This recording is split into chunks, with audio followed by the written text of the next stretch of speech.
दरअसल जाति व्यवस्था एक ऐसी सिस्टम है ना, ये दुनिया का सबसे यूनिक सिस्टम जिसने भी पैदा किया है उसके दिमाग को तो दाद देनी पड़ेगी। जो कहता है ना कि मैं जाति नहीं जान पाता, वो या तो बहुत शातिर है या बहुत भोला है। इसमें जिस दिन ओबीसी के लोगों को ना मूंछ रखने पर पिटाई होगी ना, उस दिन इस देश में संविधान लागू हो जाएगा। आपको लगता है कि जाति खत्म हो गई? जाति के देखकर शादी ब्याह नहीं हो रहा है, जाति के देखकर मीडिया में काम नहीं मिल रहा है, जाति के पत्रकार नहीं रखे जा रहे हैं, जाति के बिजनेसमैन नहीं है, जाति के आधार पर कॉलेज यूनिवर्सिटी में नंबर नहीं काटा जा रहा है। हिरन का शिकार होता है और फिर कहानी शेर लिखेगा तो वो तो अपनी तारीफ लिखेगा। जो मीडिया आपके नेता को बेईमान कहे, गाली दे, जो सवर्ण समाज आपके नेता को गाली दे, समझिए वो नेता आपके लिए फायदेमंद है, तभी वो गाली दे रहे हैं।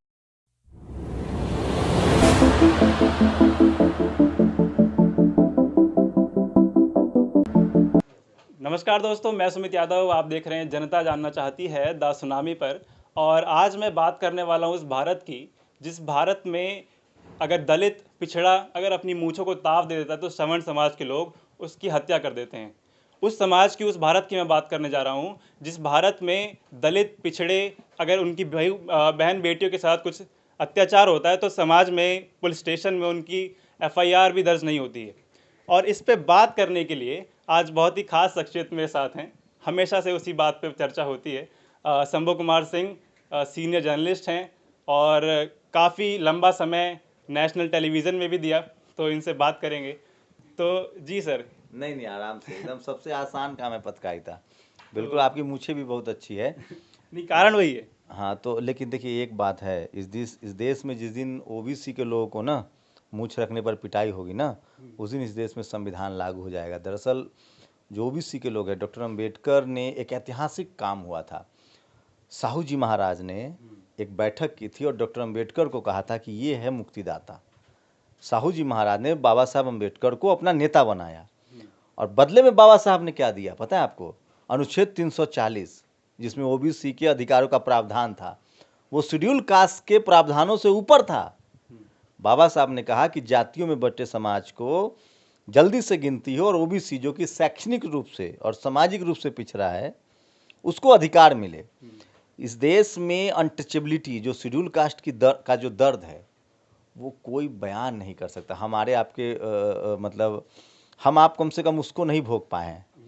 एज ए ओबीसी हम लोगों को तकलीफ़ें हुई हैं, लेकिन वो जो अनटचेबिलिटी का जो दर्द है ना, आज ओबीसी की बहुसंख्यक जातियां जो है, जब तक बीजेपी नहीं थी, कांग्रेस का दौर रहा, बीजेपी के दौर में ये भी अत्याचारी लिस्ट में ऊपर आते हैं, जो किसान जातियां हैं। लेकिन धीरे धीरे आप जैसे लोग भी आ रहे हैं, काम हो रहा है, काम करने की ज़रूरत है। तो मुझे लगता है कि ओबीसी जिस दिन समझ जाएगा कि उसके हक अधिकार को कौन खा रहा है और कौन जाति के नाम पर लड़ा रहा है। दरअसल जाति व्यवस्था एक ऐसी सिस्टम है ना, ये दुनिया का सबसे यूनिक सिस्टम जिसने भी पैदा किया है उसके दिमाग को तो दाद देनी पड़ेगी। उसने अपने को सिर्फ जाति विहीन रखा है। एक इस देश में वर्ण व्यवस्था जिसको कहते हैं मनुस्मृति, सबसे ऊपर ब्राह्मण, ब्राह्मण में भी जातियां हैं लेकिन भेदभाव नहीं है। उसके बाद क्षत्रिय, उसके बाद वैश्य, उसके बाद शूद्र और उसके बाद अछूत।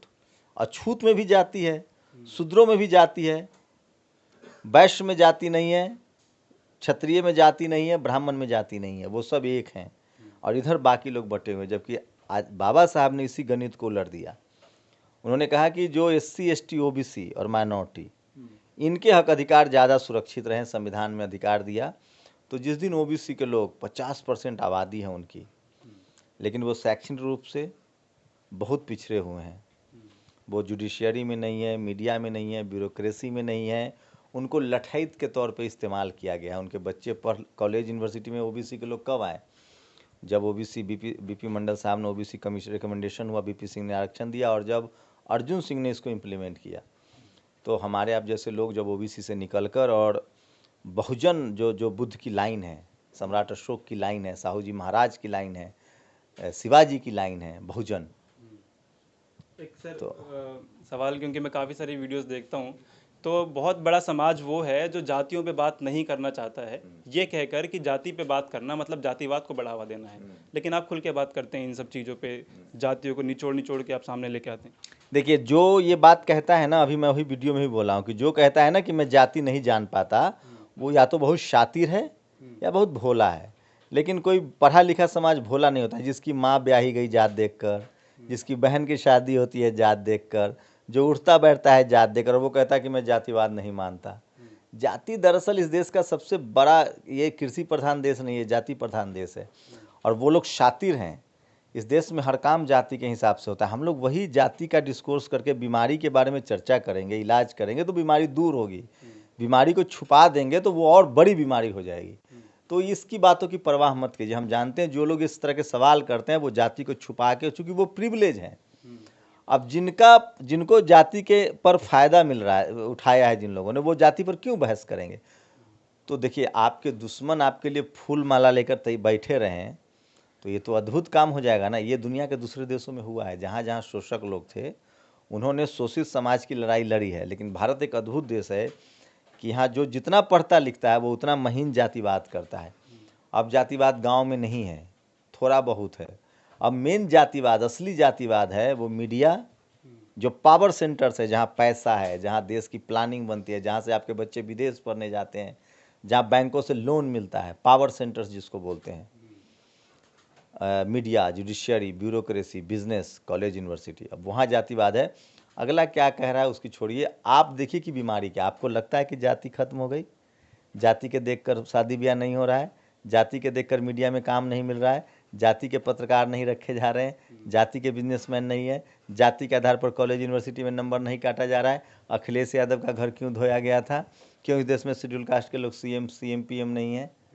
क्यों जजेज नहीं है? तो ये सब, वो उनकी बात छोड़ दीजिए। उनके बाप दादा भी बोल रहे थे, हमको उनके सर्टिफिकेट की ज़रूरत नहीं है, हमको हमारे बाप दादा ने पढ़ने लिखने का बाबा साहब ने अधिकार दिया है। फूले, अंबेडकर, सोनेलाल पटेल, राम स्वरूप वर्मा, मुलायम सिंह यादव हों, लालू यादव हों, मायावती जी हों, कर्पूरी ठाकुर हों, करुणानिधि हो, स्टालिन हो, हेमंत सोरेन हो, शिबू सोरेन हो, हमें इनकी बात करनी है। वो क्या कर रहे थे, वो किस लड़ाई को लड़ रहे थे, हमें उसको आगे बढ़ाना है। तो आप हमेशा लालू यादव, मुलायम सिंह यादव इनकी बात करते हैं, इनकी विरासत को आगे संभाल रहे हैं तेजस्वी यादव और अखिलेश यादव। आपको लगता है कि ये उसी चीज़ को आगे लेके जा रहे हैं? अगर वो आगे लेके नहीं जाएंगे तो ख़त्म हो जाएंगे। बाप का विरासत तभी तक बचता है ना जब आप उसको मेहनत से और ऐड ऑन करते हैं, नहीं तो बाप का विरासत बहुत जल्दी ख़त्म हो जाता है। तो अखिलेश यादव, तेजस्वी यादव पर भरोसा रखिए। इस सिस्टम में सब लोग अपने बेटा को बढ़ाते हैं, लेकिन बहुजनों में त्याग की भावना रही है। सम्राट अशोक के एक बेटा और एक बेटी था, संघमित्रा और महेंद्र। तो उन्होंने दीक्षा के लिए, मतलब राजा अपने बेटा को राजा बनाता है ना, लेकिन उनके बेटा ने एक धम के लिए दान दे दिया, बेटी श्रीलंका चली गई। तो हमारे नेता त्याग की मूर्ति रहे। लालू यादव ने कितनी चोरी की है, ये सब मीडिया का अफवाह है। जो मीडिया आपके नेता को बेईमान कहे, गाली दे, जो सवर्ण समाज आपके नेता को गाली दे, समझिए वो नेता आपके लिए फ़ायदेमंद है, तभी वो गाली दे रहे हैं। जिस नेता का वो महिमा मंडन करे, समझिए वो आपके लिए फ़ायदेमंद नहीं है। ये एकदम मेरी निजी राय है और मैं इस पर एकदम पीएचडी हूँ। एक सवाल और कि आप बुद्ध की बात करते हैं, तो क्योंकि जो दिक्कत है वो ठेकेदारी से है। मंदिरों में हम देखते हैं ब्राह्मण समाज का कब्जा है और वो उन्हीं की ठेकेदारी है कि हम ही हिंदू है, हम ही पूजा कराएंगे।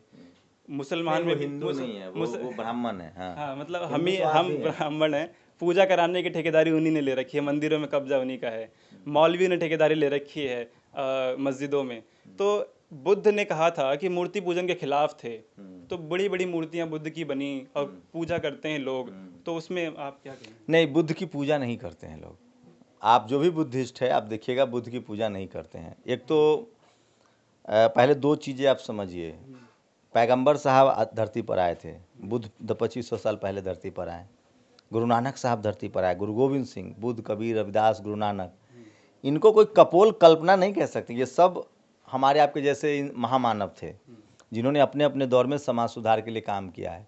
बुद्ध ने कहा किसी ईश्वर को मत मानो, उन्होंने ये नहीं कहा कि महान लोगों की बात मत मानो।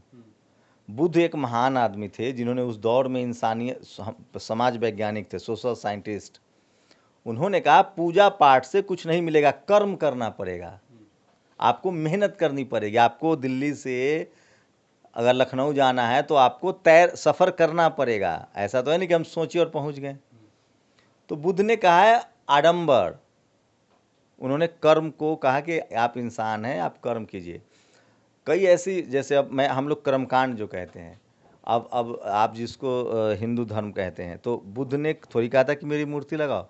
बुद्ध एक मुक्तिदाता हैं, मुक्ति के मार्ग बताने वाले हैं, तो लोग उनका सम्मान करते हैं। आपके पिताजी को आप मूर्ति नहीं टांगते हैं, तो वो एक आदमी जो बेहतर काम करेगा उसकी तो मूर्ति लगनी चाहिए। लेकिन वो फिर कह रहे हैं कि मेरी मूर्ति लगाने से कुछ नहीं होगा, आपको मेहनत करनी पड़ेगी, और वो आपकी विरासत है। इस देश में डेमोक्रेसी आई है अशोक के समय। इस देश में बुद्ध ने राजाओं को पंचशील का सिद्धांत दिया। अच्छा बताइए, राजा जो चाहे तो कुछ भी अत्याचार करे, लेकिन उन्होंने कहा कि नहीं, राजा को कर्तव्यनिष्ठ होना पड़ेगा। तो बुद्ध की फ़िलॉसफी हो, गुरु नानक की फ़िलॉसफी हो, चाहे पैगंबर साहब की फ़िलॉसफी हो, गुरु नानक साहब की फ़िलॉसफी हो, कबीर जी की, रविदास जी की, ये सब इंसान थे हमारे आपकी तरह, जिन्होंने इंसानों की बेहतरी के लिए अपने आइडियाज़ दिए हैं। अब उसको कोई पोंगा पंथ में बदल दे तो वो उसकी समस्या है। एक और सवाल है मेरे मन में हमेशा से रहा है, कई लोगों से मैंने किया भी है, लेकिन ऑफ कैमरा, ऑन कैमरा मैं आपसे पहली बार कर रहा हूँ। आम आदमी पार्टी, अरविंद केजरीवाल, मनीष सिसोदिया, संजय सिंह, राघव चड्ढा, ये जो कुछ चेहरे हैं आम आदमी पार्टी के, तो आप क्योंकि उस सवर्ण समाज की बात करते हैं, इन लोगों के बारे में आप क्या सोचते हैं? मैं प्रवक्ता तो हूँ नहीं नहीं, मैं एक आम आदमी पार्टी का। नहीं, मैं सीधा कह रहा हूँ, इस देश में SC ST OBC माइनॉरिटी की भलाई उसके अपने लीडरशिप वाली पार्टियों से होगी। ये मेरी निजी राय है और एकदम ठोस राय है। कोई भी सवर्ण समाज की जो लीडरशिप वाली पार्टी है वो SC ST OBC माइनॉरिटी का दिखावा कर सकती है, टोकनिज्म कर सकती है, लेकिन उसके हक अधिकार को नहीं दे सकते, क्योंकि प्रसव की पीड़ा तो कोई महिला जानती है। हिरन का शिकार होता है और उसकी कहानी शेर लिखेगा तो वो तो अपनी तारीफ लिखेगा। इस देश में कांग्रेस बीजेपी लंबे समय से राज कर रही है। ममता बनर्जी हैं, नवीन पटनायक हैं, वहाँ SC ST OBC minority diversity, doctor Ambedkar ने इसलिए तो रिजर्वेशन लाया कि हर जगह भागीदारी हो। जो सवर्ण लीडरशिप वाली पार्टियां हैं वो थोड़ा अच्छा खराब हो सकती है, लेकिन उसमें बहुजनों की भलाई नहीं है। उसको अपनी लीडरशिप वाली पार्टियां चुननी पड़ेगी जो संविधान को इम्प्लीमेंट करता है। ये सवाल मेरा इसलिए है क्योंकि कांग्रेस के बाद बीजेपी और उसके बाद अब उठती हुई जो पार्टी हम देख रहे हैं वो आम आदमी पार्टी। देखिए, एक लाइन में समझिए, इस देश में जो सवर्ण लीडरशिप वाली पार्टियां हैं, चाहे वो कांग्रेस हो, बीजेपी हो, आम आदमी पार्टी हो, वो बड़ी पार्टी नहीं है, वो अमीर पार्टी है, क्योंकि कॉरपोरेट जो बनिया वर्ग है उसको समर्थन करता है। इस देश में सपा, बसपा, आपको बता दें कि RJD या JMM, DMK, ये जनाधार वाली पार्टी, क्योंकि उनकी संख्या ज़्यादा है, लेकिन इनको कॉरपोरेट चंदा नहीं देता है। जैसे आप गैर सवर्ण हैं, आप TV चैनल नहीं चला सकते क्योंकि आपके पास बिजनेस नहीं है, अखबार नहीं चला सकते क्योंकि आपके समाज का व्यापारी नहीं है, और आप SC ST OBC माइनॉरिटी की बात करेंगे तो अगला चंदा देगा नहीं। तो ये जो सवर्ण लीडरशिप वाली पार्टियां, ये बड़ी पार्टी नहीं है, ये अमीर पार्टी हैं। आप पत्रकार के तौर पे राजेंद्र प्रसाद सिंह को फेसबुक पर फॉलो कीजिए। राजनीति के मामले में, बुद्धिज्म के मामले में, इतिहास के मामले में, TV अखबार के मामले में बहुत कीन ऑब्जर्वेशन है उनका। भारत के सबसे बड़े, मैं तो कहता हूँ दुनिया में सबसे नंबर 1 भाषाविद वैज्ञानिक है वो। अभी हाल ही में एक मूवी आई, उसका आपने रिव्यू भी दिया और रिकमेंड भी किया कि लोगों को देखने के लिए, जय भीम। तो मैंने भी देखी आपकी वो वीडियो, और एक उसमें नेता जब एक स्कूल में थे तो उसमें वो सूर्या जी कहते हैं कि यहाँ पे नेहरू हैं, गांधी हैं, अम्बेडकर क्यों नहीं हैं। तो ऐसा आपको क्यों लगता है कि स्कूलों में अम्बेडकर को उस तरीके से नहीं पढ़ाया जाता, स्कूलों में उस तरीके से सावित्रीबाई फुले को नहीं पढ़ाया जाता, क्यों है? स्कूल में पढ़ाने वालों की जाति चेक कीजिए, फिर पता चलेगा। सबकी वजह भारत में जाति है। जिन लोगों की बात किया, इन लोगों ने किन लोगों के लिए काम किया, तो जिनके खिलाफ इन्होंने काम किया वो आपको क्यों पढ़ाएंगे। हाँ, उसी में कोई शेड्यूल कास्ट, पिछड़ी जाति के OBC के टीचर है तो वो आपको पढ़ाएंगे, बताएंगे।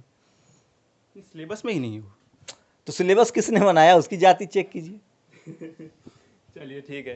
तो एक सवाल मेरा और आखिरी है, संजय सिंह उत्तर प्रदेश में आ रहे हैं आम आदमी पार्टी को लेके, ठीक है, तो वो सदन में बात करते हैं कि 2021 चल रहा है, जातिगत जनगणना होनी थी और सदन में मुद्दा इसका उठा, लेकिन सरकार ने साफ तौर से मना किया कि नहीं की जाएगी। लेकिन संजय सिंह की लोग बात करते हैं कि संजय सिंह बेशक सवर्ण समाज से आते, लेकिन बात उन्होंने रखी, और कितने नेताओं ने रखी। नहीं, BP सिंह ने, देखिए, किसी जाति में पैदा होने से कुछ नहीं होता है। मैंने सवर्ण लीडरशिप की बात कही थी। BP सिंह ने बहुत कुछ किया, अर्जुन सिंह ने बहुत कुछ किया है, संजय सिंह कर सकते हैं। मैं क्या कह रहा हूँ कि बहुत प्रोग्रेसिव लोग हुए हैं भारत में, लेकिन चूहे को, बिल्ली को चूहे की रक्षा की जिम्मेदारी नहीं देनी चाहिए। आपको देखना पड़ेगा कि कुछ ऐसे सवर्ण समाज के नेता हुए, सबको आप खारिज नहीं कर सकते। काम जिसका अच्छा है उसका सम्मान है, लेकिन बगैर काम देखे भरोसा नहीं।